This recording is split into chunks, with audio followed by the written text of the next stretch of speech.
नमस्कार। आज की इस वीडियो में आगामी RO-ARO 2023 परीक्षा के लिए भारत के भूगोल में से और विश्व के भूगोल में से दोनों में से कौन से टॉपिक अति महत्वपूर्ण हैं जिसको पढ़ना मस्ट ही मस्ट है। इसके साथ साथ किससे पढ़ें और कैसे पढ़ें, यानी भूगोल के बारे में संपूर्ण जानकारी इस वीडियो में मिलेगी। वीडियो को अंत तक ज़रूर देखिएगा।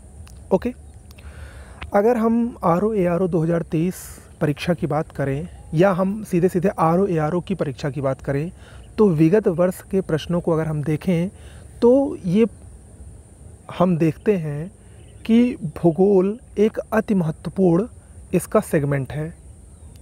भूगोल से प्रश्न काफ़ी ज़्यादा पूछे जाते हैं, यहाँ तक कि किसी एग्ज़ाम में RO-ARO की किसी साल तो इतिहास के प्रश्नों से ज़्यादा भूगोल के प्रश्न पूछे गए हैं। और मुझे याद है 2013 या 14 में कोई एग्ज़ाम था, उसमें 140 में से लगभग 80 क्वेश्चंस आपके भूगोल में से पूछे गए थे, भारत और विश्व के भूगोल को मिलाकर। तो ज्योग्राफ़ी काफ़ी इम्पोर्टेंट रोल प्ले करता है आपके जीएस में और आपको सफल बनाने में। और प्री और मेंस चूँकि दोनों में पैटर्न सेम है, इसीलिए आपको अच्छे से पढ़ना पड़ेगा। टू द पॉइंट, वर्तमान में जो ट्रेंड चल रहा है उसके अनुसार भारत के भूगोल और विश्व के भूगोल के ट्रेंडिंग टॉपिक्स कौन कौन से हैं, इसको हम लोग डिस्कस कर लेते हैं। उससे पहले मैं आपको इसकी एक बुक बता देता हूँ। देखिए, बुक तो बहुत सारी है मार्केट में, लेकिन अब बहुत सारी बुक को पढ़ने का समय नहीं है और बहुत सारी बुक को पढ़ना भी नहीं चाहिए। एक ही बुक को आप 4 बार पढ़ें, वो ज़्यादा बेहतर है, ना कि आप 4 बुक को एक बार पढ़कर अपने आप को संतुष्ट मान लें। ऐसा बिल्कुल नहीं होना चाहिए। आप एक ही बुक उठाएं और उसी को 3 से 4 बार पढ़ें और उसी के ऊपर आपको फोकस करना चाहिए और उसी पर विश्वास करना चाहिए। तो निश्चित रूप से आप सफलता के उच्चतम पायदान पर होंगे। ओके, तो एक बुक मैं सजेस्ट कर दे रहा हूँ, वो है महेश कुमार बरड़वाल की भूगोल एक समग्र अध्ययन। नोट कर लीजिए। देखिए, बुक महेश कुमार बरड़वाल की कई सारी आती हैं, उनमें NCERT की भी बुक आती है भूगोल की, लेकिन आपको जाना है तो भूगोल एक समग्र अध्ययन के नाम से बुक को मांगना है और उसमें आपको भारत और विश्व का भूगोल एक साथ ही मिलेगा, दोनों अलग अलग नहीं। उसको आप ज़रूर ले लीजिए और वही लेकर साथ में एक ऑक्सफोर्ड का एटलस ले लीजिए, क्योंकि भूगोल में मैपिंग मस्ट ही मस्ट है। बिना मैपिंग के आप अगर भूगोल पढ़ रहे हैं तो समझ लीजिए सिर्फ अपने आप को संतुष्ट कर रहे हैं कि हम भूगोल पढ़ लिए हैं, बाकी समझ में कुछ नहीं आने वाला है। तो मैपिंग की तो बुक होना बहुत ही ज़रूरी है, क्योंकि 80% लगभग आपकी जो मैपिंग है उसी से भूगोल आपकी क्लियर होगी और लगभग 50% क्वेश्चन मैपिंग बेस्ड भी आते हैं। ऐसा नहीं है कि मैपिंग से कोई क्वेश्चन नहीं आता है। अगर आप मैपिंग से ही भूगोल पढ़ेंगे तो वही आपका सबसे ज़्यादा महत्वपूर्ण है। ओके, इसके अलावा भी अगर आप लेना चाहें तो परीक्षा वाणी की बुक आती है, लेकिन परीक्षा वाणी में फैक्ट बहुत ज़्यादा दिया गया है और दोनों अलग अलग आती हैं। जैसे भारत का भूगोल और विश्व का भूगोल अलग अलग आएगी और वो काफ़ी ज़्यादा बड़ी हो जाएगी और उतना समय आपके पास नहीं है पढ़ने के लिए। अगर आप पढ़ ले जाएँ तो बहुत ही अच्छी बात है, नहीं तो आपके लिए Mahesh Kumar Baradwal more than enough है। ओके, तो ये तो रही पुस्तक की बात। अब हम बात करते हैं कि भूगोल में ट्रेंड क्या चल रहा है वर्तमान में।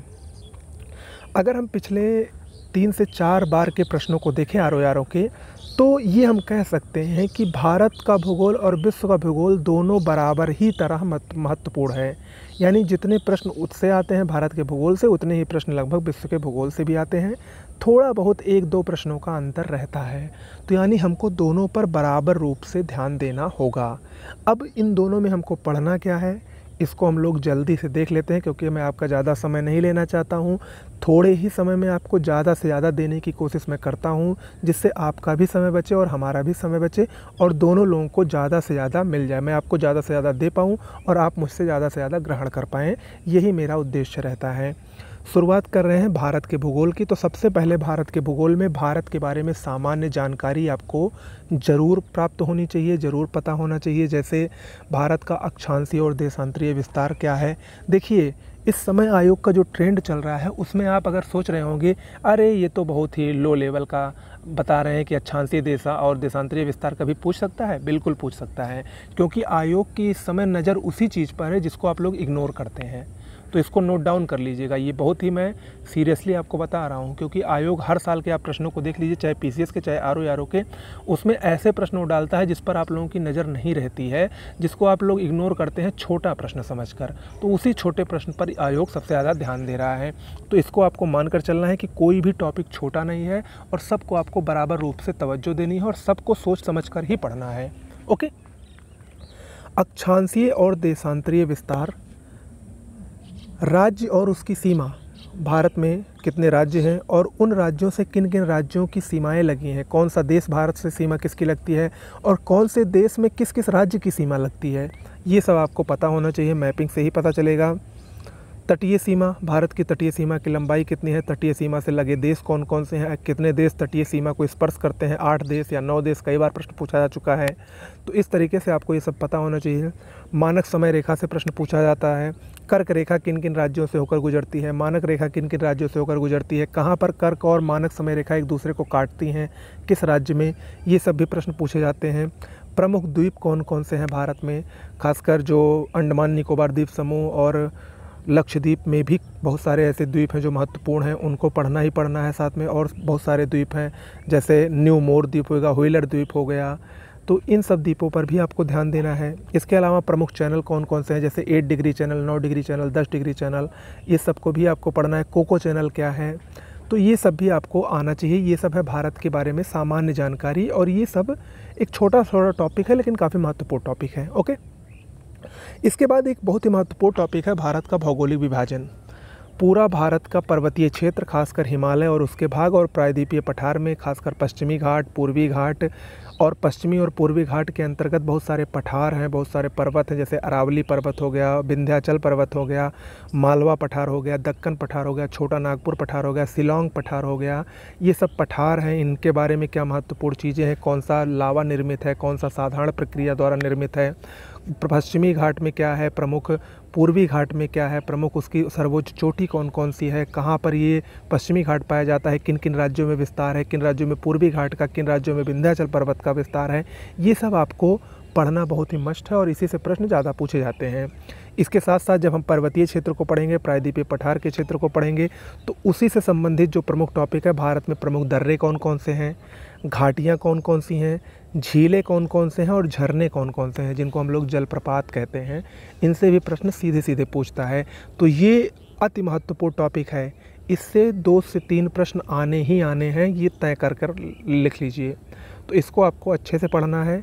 इसके बाद हम लोग भारत की चट्टानों को पढ़ लेंगे। भारत में 4, 5, 6 चट्टानें जो मुख्य रूप से पाई जाती हैं, जिसमें अर्कियन क्रम की चट्टानें हैं, धारवाड़ क्रम की चट्टानें हैं, कुडप्पा क्रम की चट्टानें हैं। बहुत छोटा सा टॉपिक है, 15 से 20 मिनट का टॉपिक है और 1 से 2 प्रश्न बहुत ही महत्वपूर्ण है। जैसे बार बार प्रश्न आता है कि आर्थिक दृष्टि से महत्वपूर्ण चट्टान कौन सी है, तो वो आपको तभी पता चलेगा जब आप उसको अच्छे से पढ़ेंगे। या चूना पत्थर के लिए कौन सी चट्टान प्रसिद्ध है। तो ऐसे ऐसे बहुत सारे प्रश्न आते हैं, तो उसको आपको पढ़ना है। इसके बाद आते हैं एक और बहुत ही महत्वपूर्ण टॉपिक पर, भारत के अपवाह तंत्र, यानी भारत की नदियों को देखेंगे। नदियों को भी हम लोग कई भाग में विभाजित करते हैं। अभी हमारे चैनल पर वीडियो, पिछले 2 वीडियो नदियों से संबंधित आ चुका है। एक वीडियो थोड़ा सा तबीयत इस समय ख़राब चल रही है, ये तो आप लोगों का एक भी दिन मिस ना हो, आपको कुछ ना कुछ ज़रूर मिले, इसीलिए मैं इसको वीडियो को आपको दे रहा हूँ। और इस समय तबीयत थोड़ी सी अच्छी नहीं है कि मैं लगातार बोल सकूँ। ओके।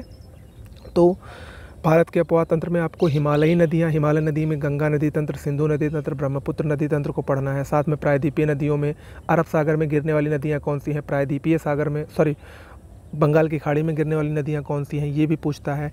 और ख़ासकर जो बंगाल की खाड़ी और अरब सागर की नदियाँ हैं, खासकर जो प्रायद्वीपीय नदियाँ हैं, उनकी सहायक नदियों को ज़रूर पूछता है। इस समय ट्रेंड चल रहा है उनकी सहायक नदियों को, खासकर कावेरी, गोदावरी, कृष्णा, इन तीनों की सहायक नदियाँ तो पूछता ही पूछता है। साथ में ब्रह्मपुत्र नदी की भी सहायक नदियाँ आपको पता होनी चाहिए, इससे प्रश्न ज़रूर पूछा जा रहा है। ठीक है, तो इन सबको आपको अच्छे से पढ़ लेना है। इसके बाद भारत की मिट्टियाँ और वनस्पति, इससे भी प्रश्न पूछता है, लेकिन बहुत ही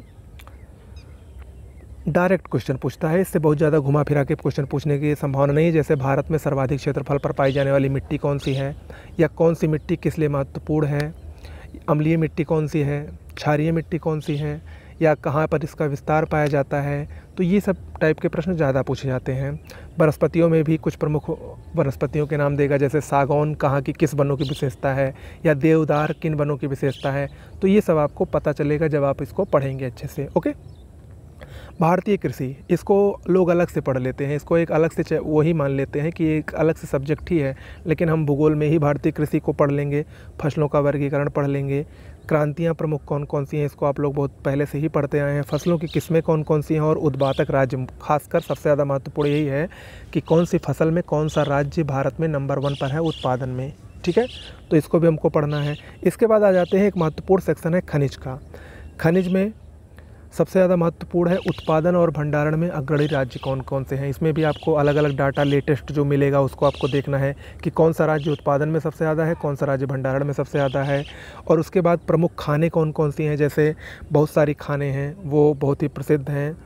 कोलार की खान है, हट्टी की खान है, ये सब सोना उत्पादन के लिए काफ़ी प्रसिद्ध है। इसके अलावा फिर आपको बहुत सारी चीज़ें मिलेंगी जो कि जावर की खान है, सीसा जस्ता के लिए बहुत ही प्रसिद्ध है, राजस्थान में है। तो ऐसे ऐसे बहुत सारी खान हैं जो कि परीक्षा में सीधे सीधे पूछी जा सकती हैं, तो इसको भी आपको पढ़ना है। प्रमुख खनिज और उनके बारे में, उनकी विशेषताएं क्या हैं, ये भी आपको पढ़नी है खनिज के चैप्टर में। उद्योग भी बहुत ही महत्वपूर्ण है। उद्योग में आपको लौह इस्पात, एल्यूमिनियम, वस्त्र, सीमेंट, चीनी, जूट और कागज़, इतने उद्योग ज़रूर पढ़ने हैं और इसी से प्रश्न आपका आ जाएगा। ठीक है। यातायात में रेल यातायात, सड़क यातायात, हवाई यातायात, जल परिवहन, इनको पढ़ना ही पढ़ना है। और इसमें सबसे ज़्यादा महत्वपूर्ण अगर कोई चीज़ है तो वो है बंदरगाह। प्रमुख बंदरगाह कौन कौन से हैं, खासकर जो 12-13 प्रमुख बंदरगाह हैं उनको पढ़ना है। और उनमें भी आपको ये पता करना है कि कौन से प्राकृतिक बंदरगाह हैं, कौन से कृत्रिम बंदरगाह हैं, कौन सा खुला सागरीय बंदरगाह कौन सा है। और इसके अलावा आपको ये भी पता करना है कि कौन सा पूर्वी तट का बंदरगाह है, कौन सा पश्चिमी तट का बंदरगाह है, कौन बंदरगाह किस राज्य में स्थित है। तो ये सब चीज़ें भी आपको इसमें पढ़नी है। और लास्ट में जनसंख्या और जनजातियों को पढ़ना है। भारत में कौन कौन सी जनजातियाँ पाई जाती हैं, कौन सी विशेषताएं हैं उनकी। कुछ 4-6 जनजातियाँ जो हैं उनकी कुछ प्रमुख विशेषताएँ पाई जाती हैं जो कि परीक्षा में हर साल पूछी जाती हैं, तो उसको भी आपको पढ़ लेना है। ओके। तो ये भारत के भूगोल से आपको इतने प्रमुख टॉपिक को पढ़ना है। और इन टॉपिक को अगर आप लोग पढ़ ले जाएंगे तो इससे बाहर कभी कुछ नहीं पूछा जाएगा, ये मेरा दावा है। और अगर आप लोग इसको पढ़ लेंगे तो आप देखेंगे कि आपने पूरे भूगोल को लगभग कवर भी कर लिया है, जिससे कि प्रश्न हर साल पूछे जाते हैं। इससे बाहर प्रश्न पूछे जाने की संभावना 1% है, उससे ज़्यादा नहीं है। ठीक है, तो आपको इन टॉपिक्स पर ज़रूर ध्यान देना होगा। अच्छा, भारत के भूगोल के साथ साथ विश्व के भूगोल को भी हम लोग पढ़ेंगे। अच्छा, विश्व के भूगोल में जो पहला टॉपिक इसमें लिखा है कि सूर्य और सौरमंडल के ग्रहों से संबंधित महत्वपूर्ण तथ्य, इस समय ये ट्रेंडिंग में बिल्कुल नहीं है। इससे प्रश्न नहीं पूछा जा रहा है पिछले 3-4 सालों में, चाहे वो पीसीएस की परीक्षा हो, चाहे आरओ या कोई अन्य एग्ज़ाम हो। फिर भी बहुत छोटा सा टॉपिक है। हम लोग सौरमंडल को बचपन से ही पढ़ते आए हैं, सूर्य के बारे में भी बचपन से पढ़ रहे हैं, तो इतना आपको पता ही होगा। तो कोई बहुत महत्वपूर्ण नहीं है, अगर आप चाहें तो इसको देख सकते हैं। ओके। अक्षांश और देशांतर यहाँ पर एक बहुत ही महत्वपूर्ण टॉपिक इस समय बनकर उभरा है, काफ़ी ट्रेंडिंग में है। खासकर कर्क, मकर और विषुवत रेखा पर कौन कौन से देश स्थित हैं, और अफ्रीका के देश बहुत महत्वपूर्ण हैं, तो अफ्रीका पर विशेष फोकस रखिएगा। ठीक है, इसका सब आपको एक एक वीडियो हमारे चैनल पर मिलता जाएगा, लेकिन उससे पहले आप लोग पढ़ लेंगे तो हमारे चैनल पर जो वीडियो मिलेगा तो वो एक प्रकार से रिवाइज वीडियो हो जाएगा, आपके लिए रिवीजन वीडियो हो जाएगा, तो वो आपके लिए आराम रहेगा। ठीक है, इसके अलावा प्रधान यामियोत्तर रेखा जो है उस पर कौन कौन से देश स्थित हैं, किस देश में कितने टाइम जोन है, अंतर्राष्ट्रीय तिथि रेखा कौन सी है, इन सब के बारे में भी आपको सामान्य जानकारी रखनी ही रखनी है। इसके बाद अगले टॉपिक पर आते हैं, विश्व के प्रमुख भूकंप जोन और ज्वालामुखी पर्वत। वैसे तो ये मेंस का टॉपिक है, लेकिन फिर भी इस समय जो वर्तमान में ट्रेंड चल रहा है, आयोग कुछ भी पूछ सकता है। तो विश्व में कौन कौन से ज्वालामुखी कहाँ कहाँ पर पाए जाते हैं, कौन सा मृत ज्वालामुखी है, कौन सा सक्रिय ज्वालामुखी है, कौन सा शांत ज्वालामुखी है, इन सबको आपको ध्यान में रखना है। भूकंप जोन भी आपको याद करने हैं, जो 2 प्रमुख भूकंप जोन है, कौन कहाँ पर है, कौन सा क्षेत्र किसके अंतर्गत आता है, तो ये सबको आपको पता करना है। छोटा सा टॉपिक है, मेंस का टॉपिक है, नहीं भी पढ़ेंगे तो चल जाएगा, मैं यही कह रहा हूँ, लेकिन समय है तो बिल्कुल पढ़ लीजिए।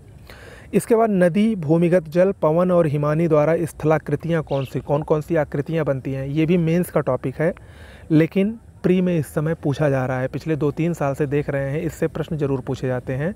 तो इस पर भी आपको थोड़ा सा फोकस करना पड़ेगा। इसका मैं एक लिस्टिंग दे दूंगा आपको एक ही वीडियो में, तो उसी को आप पढ़ लेंगे तो निश्चित रूप से उतना आपका काम चल जाएगा।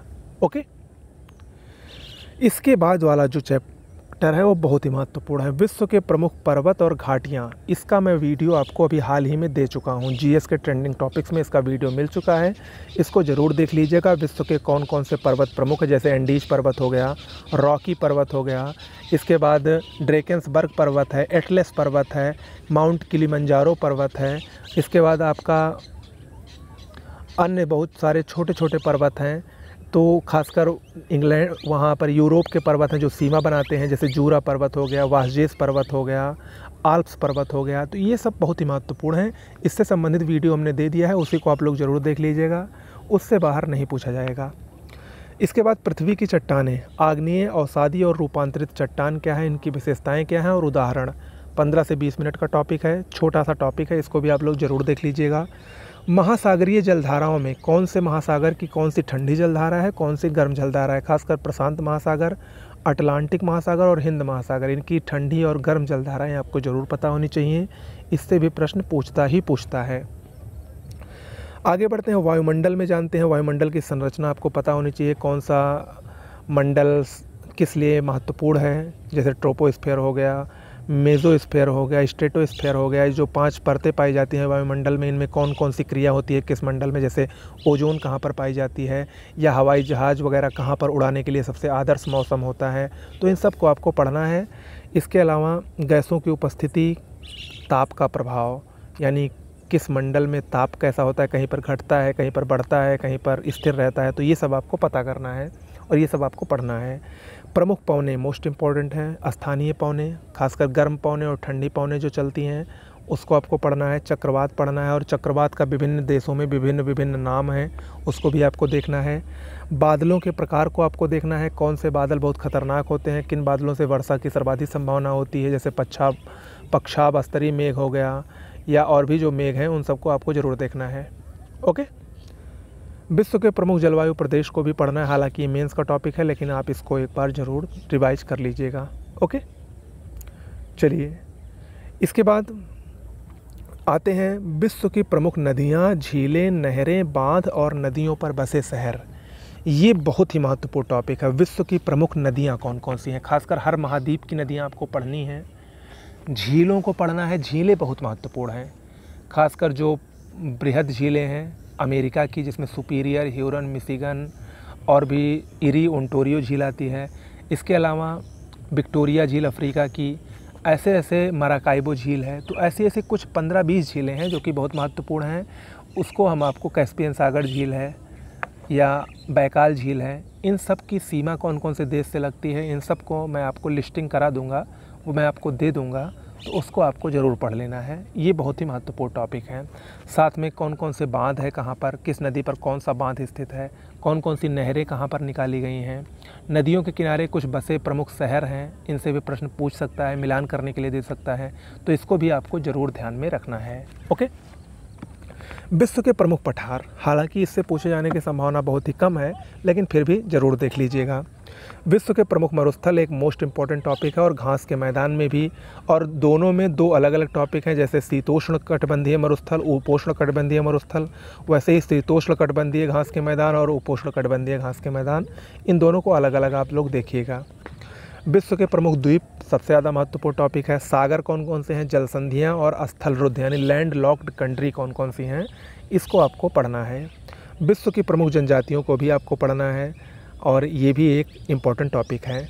इसके बाद आते हैं आर्थिक भूगोल पर। आर्थिक भूगोल एक बहुत ही महत्वपूर्ण टॉपिक है, खासकर इसमें जो मृदा, कृषि, उद्योग, खनिज और परिवहन, इन सभी टॉपिक्स को जैसे आपने जितना भारत के भूगोल में पढ़ा है उतना ही इसको पढ़ना है। बस इसको विश्व के परिप्रेक्ष्य में पढ़ना है और उसको भारत के परिप्रेक्ष्य में आपने पढ़ा है।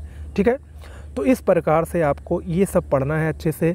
उद्योग खासकर इसमें खूब पूछता है, उद्योग कौन सा, किस देश में कौन सा उद्योग फेमस है, जैसे मैनचेस्टर, भारत का मैनचेस्टर जिसको कहा जाता है। तो मैनचेस्टर क्या है, मैनचेस्टर सूती वस्त्र उद्योग के लिए बहुत ही प्रसिद्ध है, तो इसको आपको पढ़ना है।